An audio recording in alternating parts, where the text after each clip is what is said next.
everyone, Namaste, welcome to my YouTube channel Jyoti Kamath Creations. Yes, the background has changed because previous videos में I was back in my home, इसके लिए घर का setting था, लेकिन अब I'm back in Bangalore. Today we will see how to aim higher. What are the different ways to set clear goals for yourself and gain more clarity in life? So let's get started.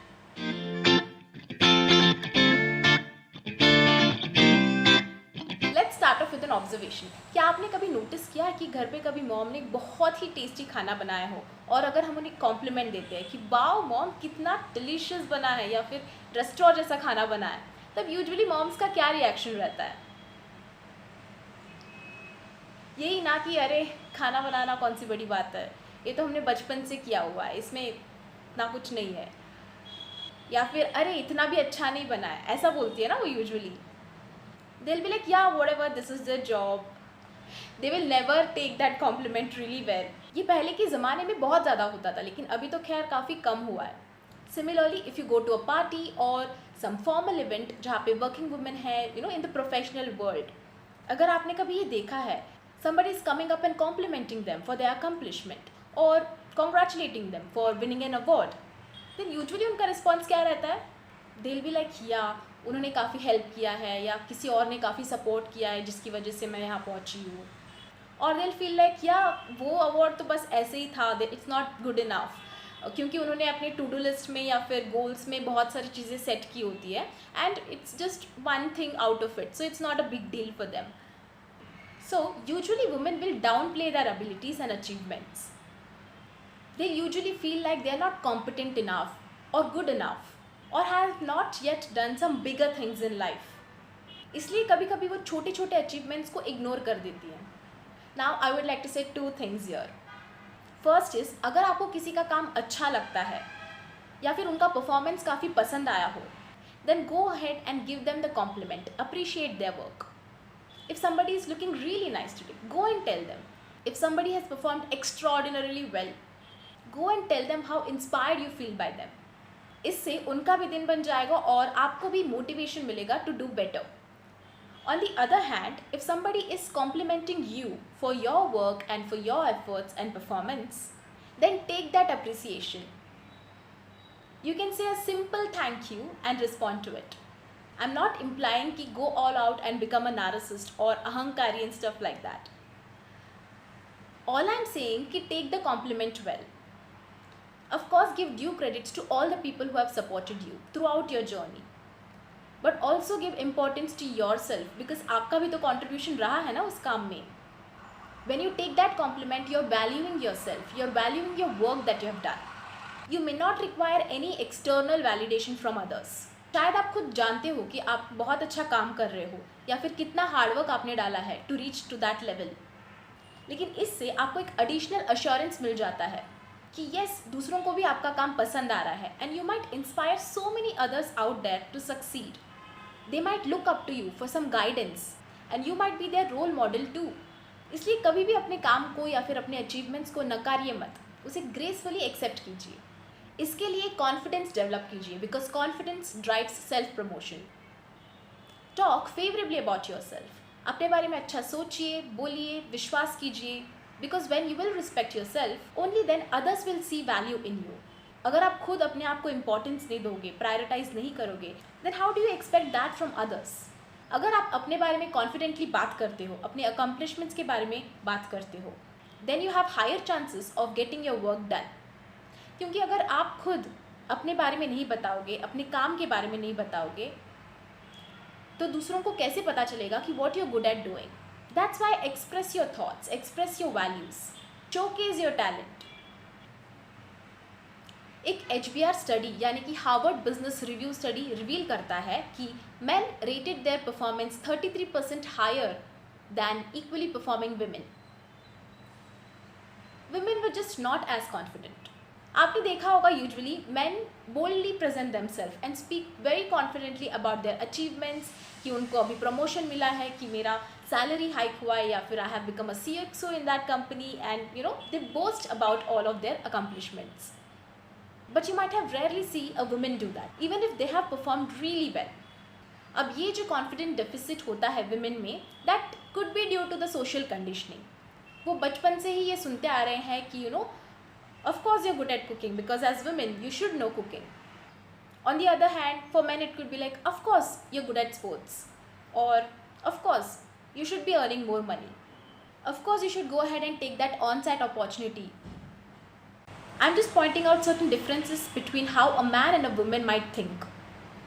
Especially us as women, how we can imbibe certain positive qualities like have higher self-esteem and boldly present ourselves and not shy away from speaking about our achievements. Self-esteem का होना मतलब आत्मसम्मान होना. Self-esteem describes how much one appreciates oneself. People with lower self-esteem will usually focus more on their weaknesses and they don't accept praise readily. Like, if in case they're not good at cooking, then they will crib on it and say कि मैं तो कभी cooking सीखी ही नहीं हूँ, मैं नहीं कर पाऊँगी. Or if they don't have really good communication skills, then they will not even attempt and socialize with people because वो हमेशा ये सोचते रहेंगे कि कोई क्या बोलेगा, मुझे इंग्लिश इतना अच्छे से नहीं आता है. उन्हें ऐसा लगता है कि आज तो मैंने बस 2-3 काम ही किया मेरे टू डू लिस्ट में से.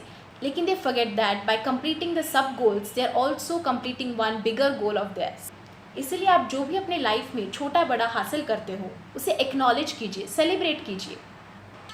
But people with higher self esteem they take pride in their strengths and enhance and build on it. But also they keep working and strengthening their weaknesses. वो जिस एरिया में अच्छे नहीं हैं, for example time management हो या फिर team के साथ काम करना हो, सबके साथ मिलजुल के, then they will make an attempt to improve in that area. One of the ways you can get better at this is by AIM. It's an abbreviation for Assess Self-Awareness, Inner Narrative Change and Moving Ahead. We'll start off by assessing self-awareness. Self awareness के बारे में मैं एक separate video में in detail बात करूंगी, but for this video I will just brief it out. Self awareness मतलब खुद को अच्छे से जानना, ये जानना कि आप में क्या काबिलियत है, क्या खामियां हैं, खुद को एनालाइज करना और खुद को समझना. Some questions that you can ask yourself to get to know yourself better are, what are you good at doing, what are you average at doing and what are you bad at doing. या फिर what are the things you love doing, what are the things you are doing just for the sake of it, and what are the things you do not like doing at all. Just see throughout your day कि ऐसे कौन से task है जो आपको करना बहुत पसंद है और कौन से ऐसे टास्क जो आपको करना बिल्कुल पसंद नहीं है. ये पैटर्न्स को देखिए और ट्रेस कीजिए. You can also do this with the help of SWOT analysis. आपने तो सुना ही होगा, which stands for strength, weakness, opportunity and the threats. These are really helpful for prioritizing your activities. कुछ ऐसे ट्रिगर और ब्लाइंड स्पॉट रिलेटेड क्वेश्चंस भी पूछ सकते हैं आप, जैसे कि ऐसी कौन सी चीज़ है जिससे आपको स्ट्रेस हो रहा है या फिर किस चीज़ से आपको जल्दी गुस्सा आ जाता है. What are those triggers, find the source of it. अगर आप किसी एक चीज़ को लेकर हमेशा परेशान रहते हो या फिर ओवर इमोशनल हो जाते हो, देन आइडेंटिफाई कीजिए कि वो ट्रिगर क्या है, ऐसे कौन से सोर्स की वजह से आपको हमेशा इफेक्ट हो रहा है. Questions like how do you define success for yourself. आपके लिए सक्सेस क्या मायने रखता है. It's subjected to all. किसी के लिए सक्सेस हो सकता है कि live in a luxury flat with your family and own a car and stuff like that, materialistic things.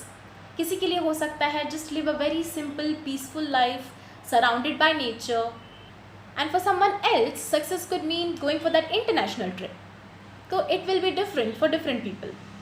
You just need to know what success means to you, कि आप किस चीज़ को importance देते हो.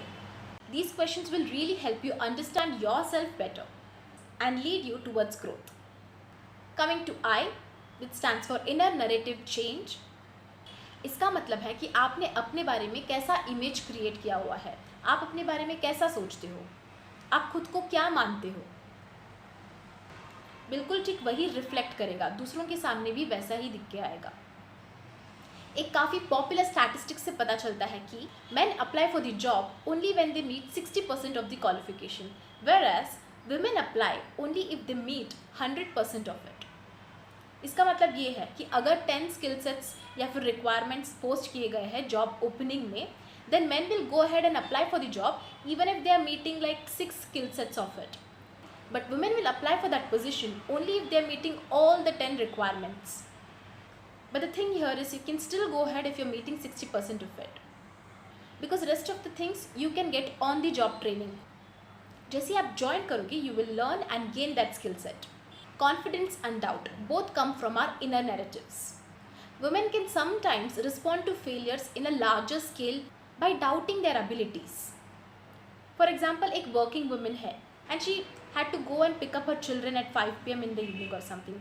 But at the end moment एक important client meeting आ जाता है जिसकी वजह से she misses out on picking up her children from school. Later when she realizes about the time, she totally starts doubting on her motherhood कि maybe I'm not a good mom and starts feeling all guilty. अब वो क्या करेगी? हर वो एक situation avoid करेगी जिससे she might fail at it. This stops them from applying for a job or a promotion. She might have doubts on her capabilities to handle that leadership role and miss out on great opportunities in life.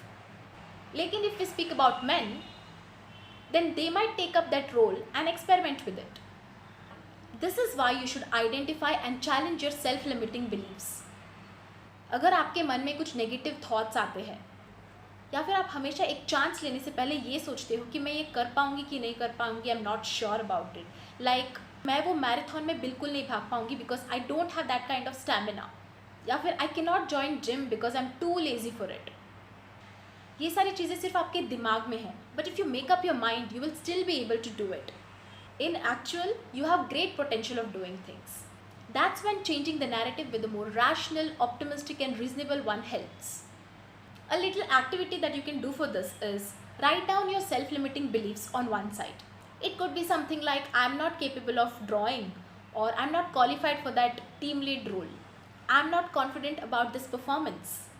And on the other side, think about the evidence that contradicts these statements.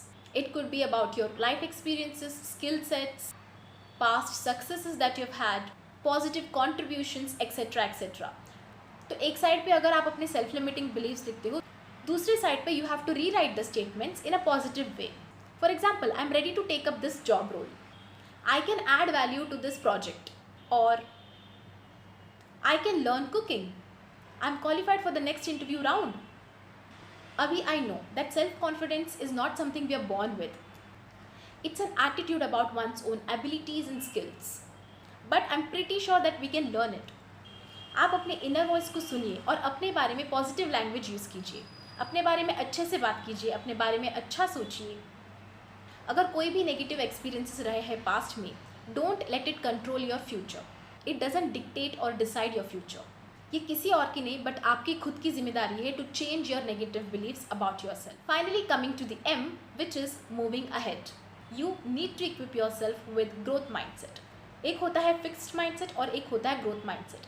एक fixed mindset person जो है वो ये सोचता है कि skills जो है बाय बर्थ होते हैं, we can not develop anything. They think that if I am not good at studies I will never get better at studies. I am not intelligent by nature, तो मुझसे ये कभी नहीं हो पाएगा. Whereas a growth mindset person thinks that skills can be built upon. We can always learn it.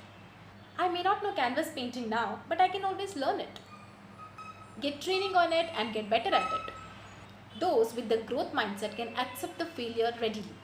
वो constant development में और lifelong learning journey में believe करते हैं. They are ready to come out of their comfort zone and work towards achieving their goal. हम सब में कहीं ना कहीं फिक्स्ड और ग्रोथ माइंडसेट दोनों होता है. मैं सजेस्ट करूँगी कि आप अपने लिए एक हाईलाइट मोमेंट्स वाला चार्ट क्रिएट कीजिए जहाँ पे आप लिखेंगे अपने एकेडमिक, पर्सनल और करियर से जुड़े हुए अचीवमेंट्स. मेंशन कीजिए अपने एक्सपीरियंसेस के बारे में कि कौन से आपने चैलेंजेस फेस किए थे उस वक्त, ऐसी कौन सी कैपेबिलिटीज़ थी जिसको आपने यूटिलाइज किया and you achieve that goal.